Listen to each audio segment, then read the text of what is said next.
Fala, pessoal. Seguimos aqui com a Biologia B. Ciclos biogeoquímicos é o assunto de hoje, nossa semana 28 do nosso curso extensivo. Na parte da Biologia B hoje, a gente vai trabalhar pelo menos aí 2 semanas falando de ciclos biogeoquímicos e, ao mesmo tempo, contextualizando os ciclos biogeoquímicos já com degradação ambiental, a partir dos impactos ambientais. Porque é assim, realmente, que os vestibulares estão cobrando, né? Não só mais aquela decoreba dos ciclos, mas sim o que pode acontecer se um ciclo biogeoquímico ele estiver em desequilíbrio, né? Isso pode trazer consequências e impactos aos ecossistemas terrestres, né? Aquáticos e tudo mais, né? Então, seguimos aqui, o chat está aberto para vocês. Vamos lá. Começamos com o ciclo da água, né? A gente tem aí o ciclo da água. Quando a gente fala de ciclo da água, o ciclo da água ele tem uma divisão: o ciclo curto da água e o ciclo longo da água.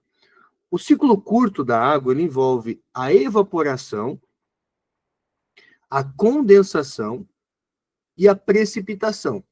Tá? Então, a gente tem essa água indo para os rios, né? A água da chuva que cai, indo para os rios, abastecendo o lençol freático e indo para os oceanos também, né? Então, esse é o ciclo curto. O que tem de diferente em relação ao ciclo longo da água? O ciclo longo da água é quando a gente insere os seres vivos. Eu, você, qualquer outro ser vivo precisa de água para se manter vivo. E essa água que está no meu corpo, ela faz parte do ciclo da água. E ela é relevante, né? Então, cuidado. Será que a água que está no corpo dos seres vivos, ela é relevante para o ciclo da água? É lógico que sim, tá?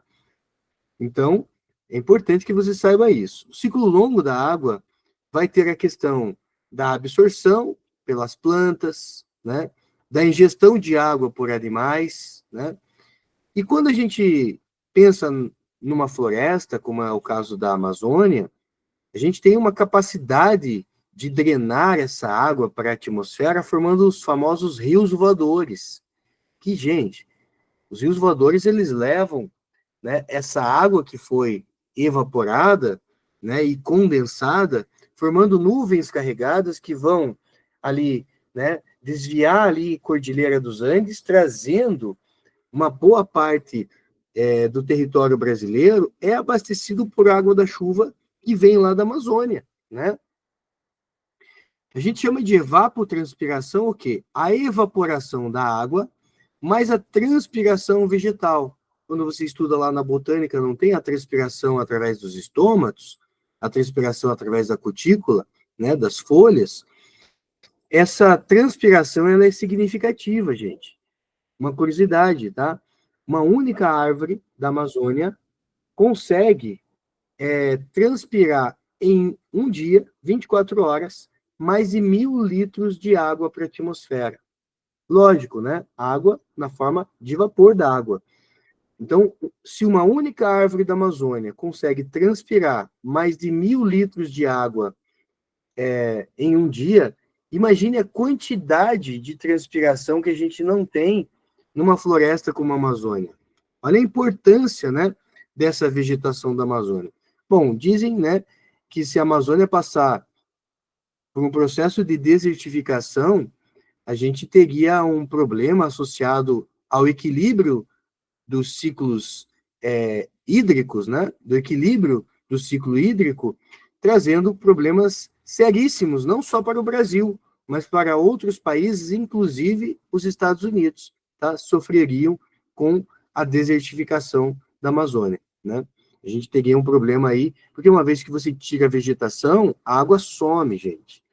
E você sabe que a Amazônia tem um solo pobre e raso, que a Amazônia, né, pensar numa questão de sucessão ecológica secundária é complicado ali naquela região. Por quê? Porque o solo é pobre. O solo da Amazônia, ele é raso, né? No sentido que na superfície do solo da Amazônia que você tem alta reciclagem da matéria. o que mantém a exuberância da Amazônia, mas que é um solo que, mais profundamente, ele é pobre, né? Se você for analisar os grandes desertos do planeta, você vai ver que a Amazônia está na mesma latitude que grandes desertos do planeta. Então, é uma região de latitude associada à desertificação.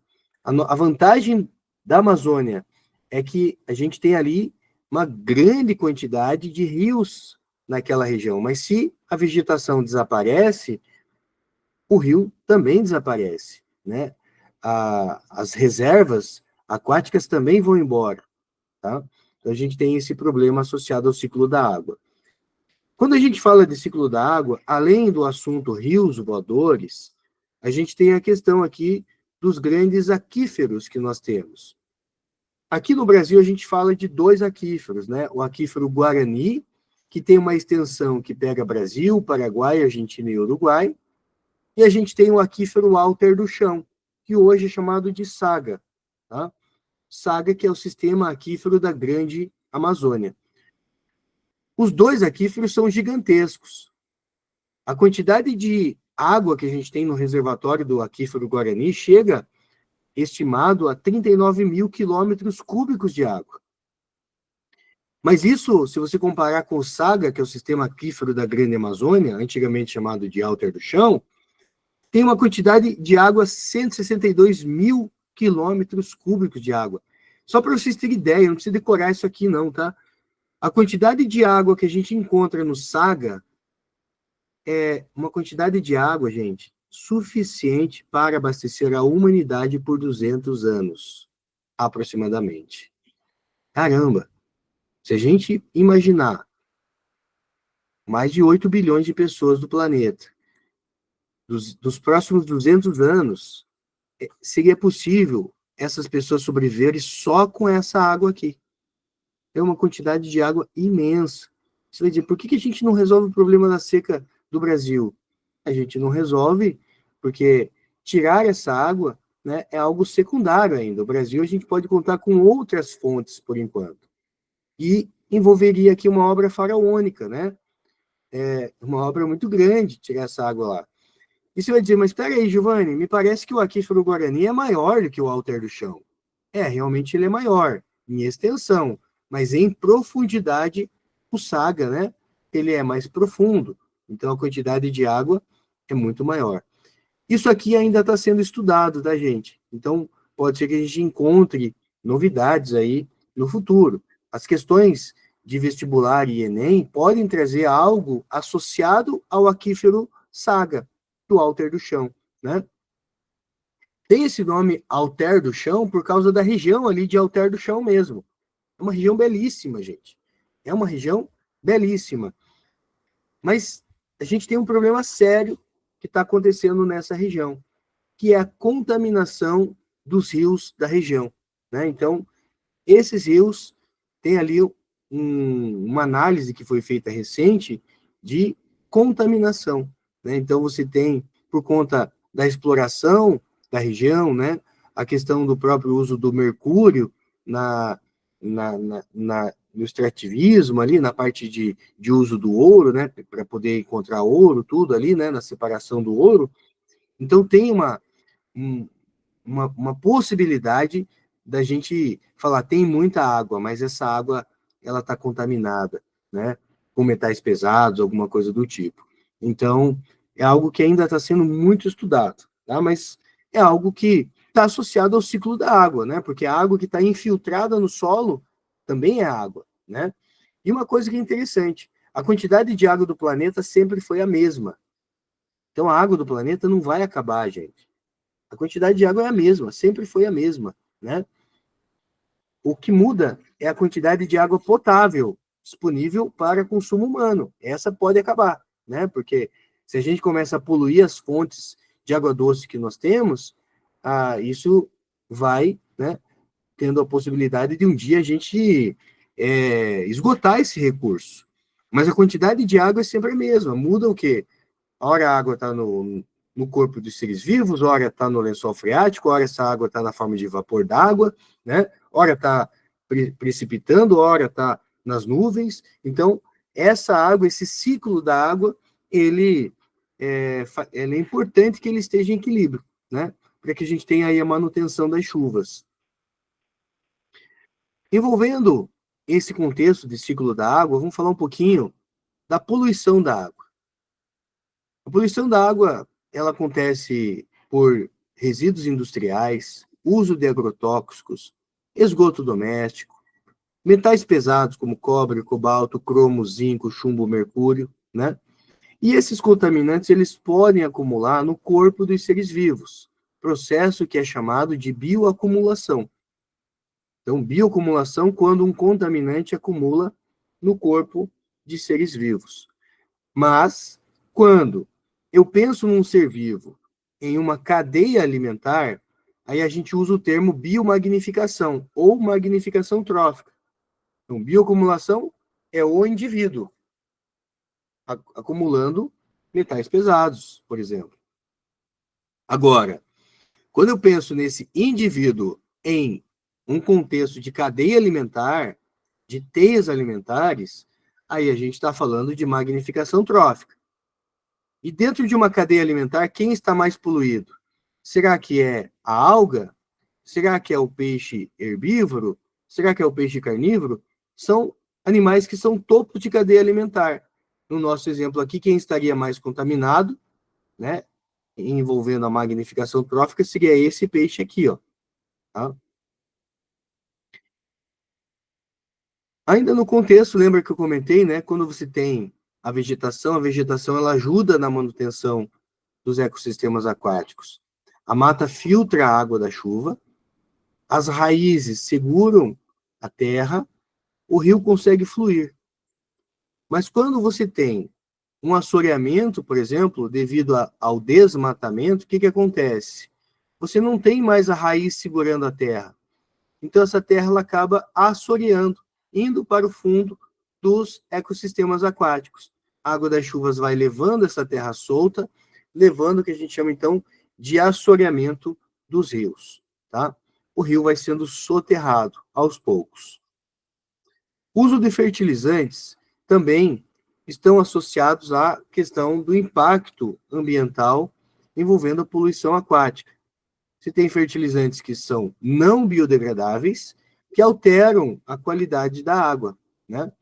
E falando de alteração da qualidade da água, dependendo do que é jogado nos ecossistemas aquáticos, a gente pode ter um fenômeno chamado de eutrofização, onde você tem uma reprodução excessiva de algas.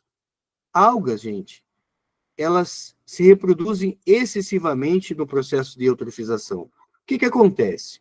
Quando a gente tem fertilizantes, principalmente, resíduos nitrogenados, né, que chegam à água, isso leva a um desenvolvimento rápido de algas. Por quê? Quando você tem esses fertilizantes nitrogenados, essas algas, né, elas tendem a utilizar o que a gente chama, né, da decomposição ali de substâncias orgânicas. Toda vez que você tem uma decomposição de substâncias orgânicas, isso gera o quê? Substâncias inorgânicas. E essas substâncias inorgânicas são aproveitadas pelas algas, que são os sais minerais, né? Essas algas, então, acabam se proliferando demais. Em algum momento, essas algas também morrem, né? Algas são decompostas por bactérias aeróbicas. Essas bactérias aeróbicas são bactérias que consomem oxigênio da água. A quantidade de oxigênio dissolvido na água vai diminuindo. Isso leva à morte de animais e plantas aquáticas.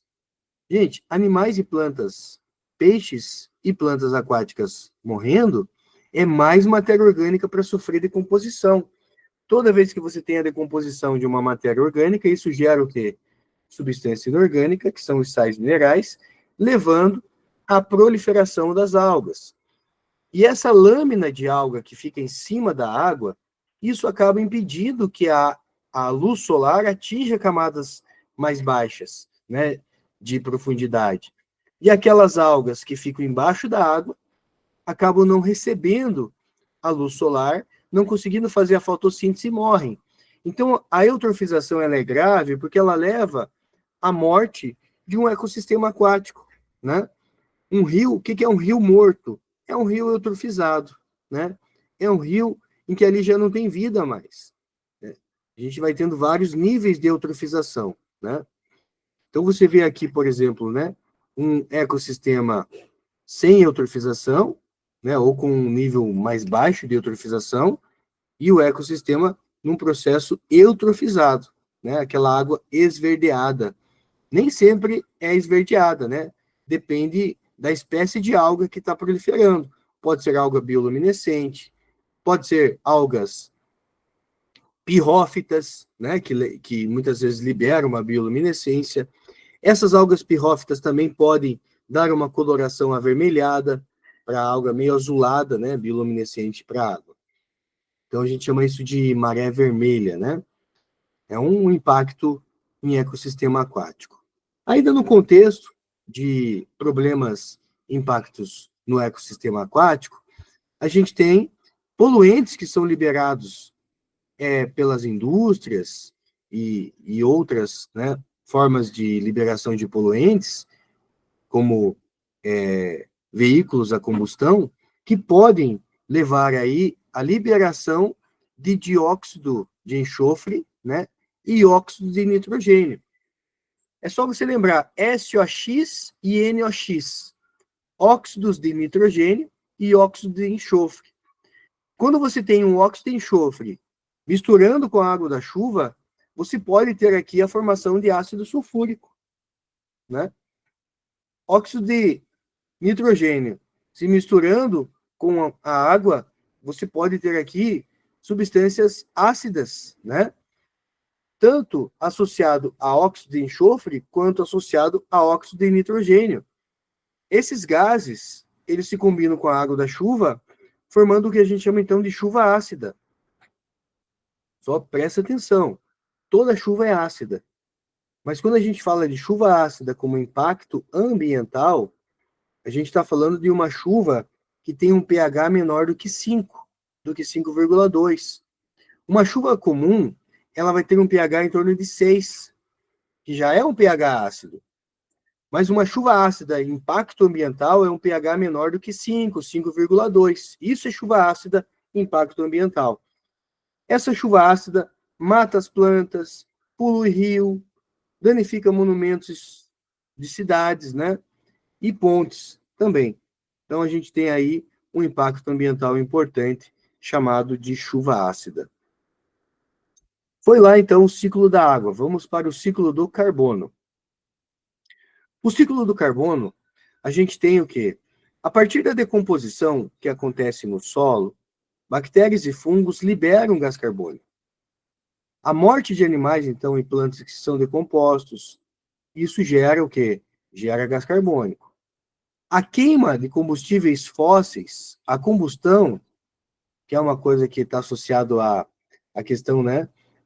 Os países em desenvolvimento, os países desenvolvidos, eles vão liberar muito CO2 a partir de fábricas que estão produzindo, a partir de veículos, né? Então, a combustão, que é a queima de combustíveis fósseis, isso libera CO2. A respiração, a nossa respiração, gente, você libera CO2. Isso conta para o ciclo? Conta, lógico que conta. A respiração das plantas, também.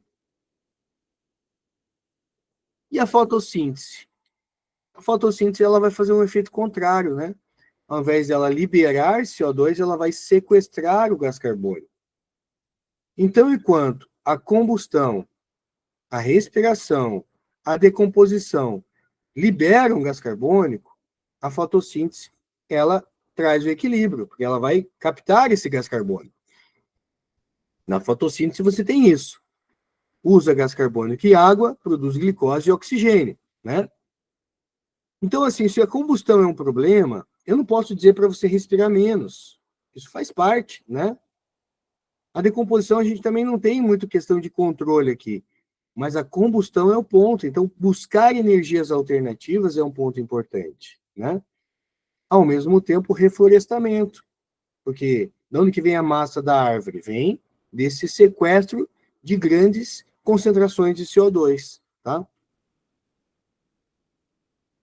Dentro do contexto do ciclo do carbono, a gente tem o agravamento do efeito estufa, onde a gente tem os principais gases de efeito estufa, como o dióxido de carbono, o óxido nitroso, o metano, os CFCs, né, os clorofluorcarbonetos. O CFC não é aquele que destrói a camada de ozônio? Sim, mas ele também é um gás estufa, tá, gente? Então, o CFC que foi liberado lá na década de 80, ele ainda tem uma meia-vida que, né, tá lá, ainda trabalhando.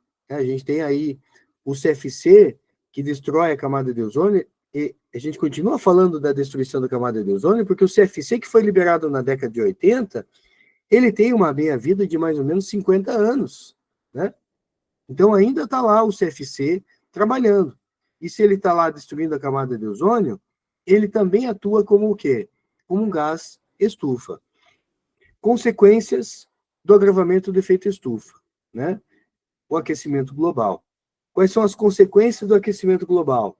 Aumento da temperatura global, aumento das chuvas, né? O ciclo das chuvas, elevação do nível do mar, acidificação dos oceanos, derretimento das geleiras, tudo isso é repertório associado às consequências do aquecimento global. Quando a gente fala de acidificação do oceano, é porque o CO2 que está na atmosfera, ele também vai reagir com a água dos oceanos, formando o ácido carbônico. E esse ácido carbônico, ele é instável e ele se dissocia em prótons H+, e bicarbonato, né? E você tem, então, o quê? Uma baixa do pH da água. Quando você tem uma baixa do pH da água, isso gera um fenômeno chamado de branqueamento dos corais. Por quê? Se o oceano está ficando ácido, isso gera um processo de descalcificação, destruição de conchas, pelo fato de você ter uma alteração no pH. Então, existe uma previsão até na questão da dissolução de conchas em nível de pH, projetados para até o ano de 2100. Isso vai trazendo um processo de dissolução de conchas. Então, a gente imagina que até o ano de 2100, a gente tem aí a extinção de muitas espécies de invertebrados. No caso dos corais, que são quinidários, eles também acabam perdendo a calcificação do seu esqueleto.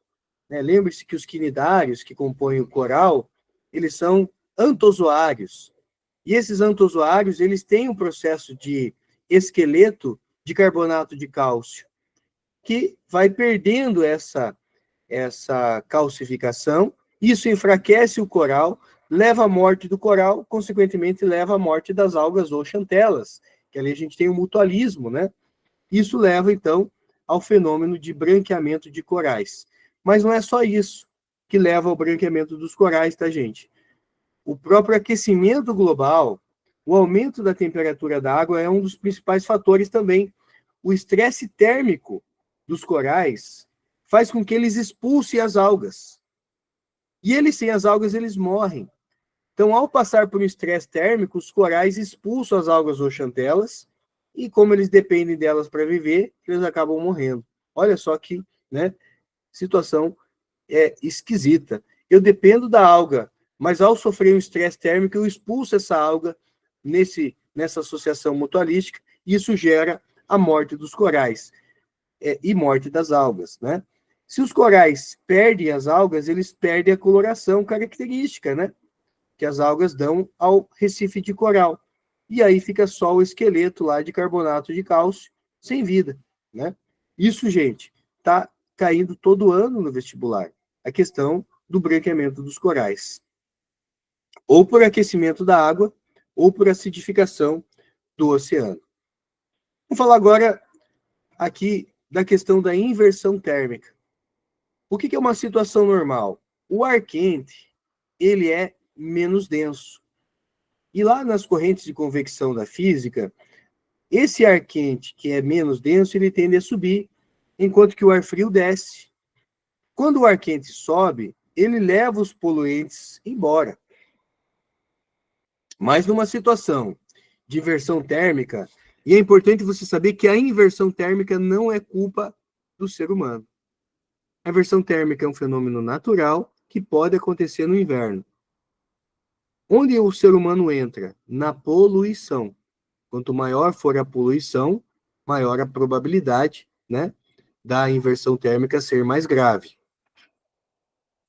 Então, na inversão térmica acontece geralmente, né, aí associada ao inverno, porque no inverno a camada de ar frio ela pode vir para baixo e a camada de ar quente ela fica entre duas camadas de ar frio. E aí você não tem a corrente de convecção. Nessa situação, os poluentes ficam retidos próximo da cidade, levando a problemas respiratórios, né? Contaminação, problemas respiratórios. Então, o ser humano não é o culpado da inversão térmica.